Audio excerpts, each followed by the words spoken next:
Sebelumnya, ini bukan masalah halal atau haramnya yang diucapkan MUI, tapi saya lebih mau komentarin, loh MUI ini siapa? Dia, ini organisasi apa gitu?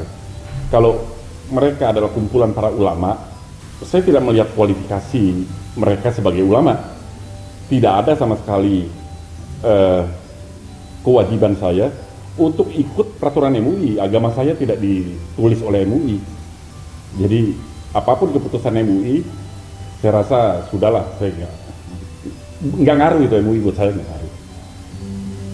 Kemarin itu misalnya ada siapa itu yang salah satu wakil ketua MUI, latar belakangnya sastra Inggris kok, bukan latar belakang sastra Inggris itu ya pakar, tapi di bidangnya bukan haknya untuk berbicara mengenai agama.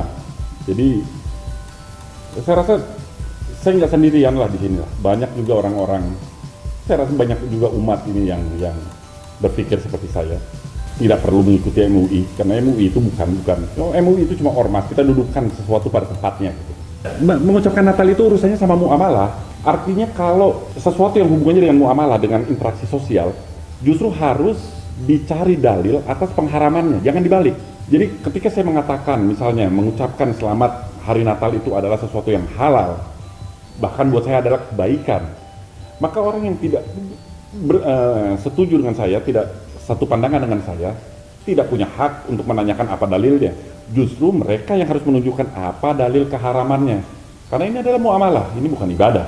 Saya tidak melakukan sebuah tindakan ibadah pada waktu saya mengucapkan selamat. Hanya muamalah, interaksi. Apapun perbuatan yang seorang lakukan, selama dia tidak benar-benar menggugurkan keislamannya, dia tidak bisa dibilang bahwa orang ini meninggalkan Islam, kecuali memang benar-benar jelas. Kita lahir di sebuah negara yang memang majemuk. Ini bukan pilihan kita, ini adalah karunia. Ya untuk itu ya mari kita isi negara ini dengan perbuatan-perbuatan yang membangkitkan harmoni. Saya percaya bahwa harmoni itu tercipta justru karena adanya perbedaan. Sebuah konser menjadi indah justru karena di situ ada alat-alat musik yang berbeda.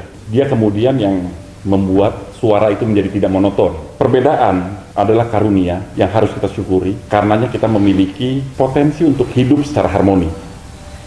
Ketika kita bicara tentang fatwa, katakan misalnya,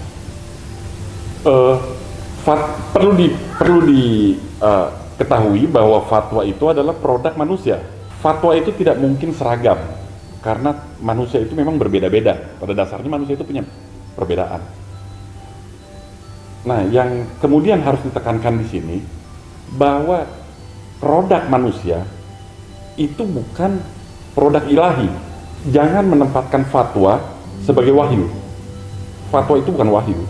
Wahyu itu sekalipun, ketika dia diinterpretasikan, dia tidak lagi sama dengan wahyunya. Inilah kenapa kita butuh ulama, karena ulama itulah yang mampu memberikan interpretasi. Tapi hasil interpretasinya itu sendiri, itu relatif, karena sudah merupakan buah pikir dari manusia. Poinnya di sini, ketika ada perbedaan output, ya, karena memang ada perbedaan gaya berpikir misalnya, janganlah kemudian orang yang berbeda itu dengan gampangnya kita bilang dia munafik atau dia kafir. Enggak, perbedaan itu rasional dan memang harus berbeda karena manusia itu punya sesuatu yang disebut keunikan partikuler. Ya. Mereka ini unik gitu. Bahkan sesama saudara kembar aja itu pemikirannya bisa berbeda. Bayangkan kalau orang yang lahir dari lingkungan yang berbeda, adat yang berbeda, ya pasti beda lah. Ketika mereka memahami wahyu misalnya, teks-teks keagamaan, nah konsekuensinya kita memang memiliki fatwa-fatwa yang berbeda tentang satu masalah, dan itu rasional, boleh-boleh aja.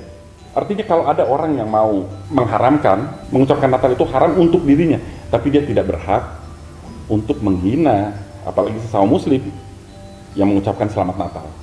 Dan begitu juga sebaliknya, karena tujuannya adalah harmoni. Saya tiap tahun mengucapkan, dan sebenarnya begini, saya juga mengajak saudara-saudara saya dari umat muslim untuk bisa berpartisipasi, membantu saudara-saudara mereka yang beragama Kristen untuk merayakan Natal di hari itu. Sebagaimana nanti ketika Idul Fitri, mereka yang beragama Kristen atau agama lainnya juga bisa membantu kita menyiapkan, atau katakan puasa lah. Itu kan harmonis, itu impian founding fathers kita yang kemudian dirumuskan dalam Bhinneka Tunggal Ika itu.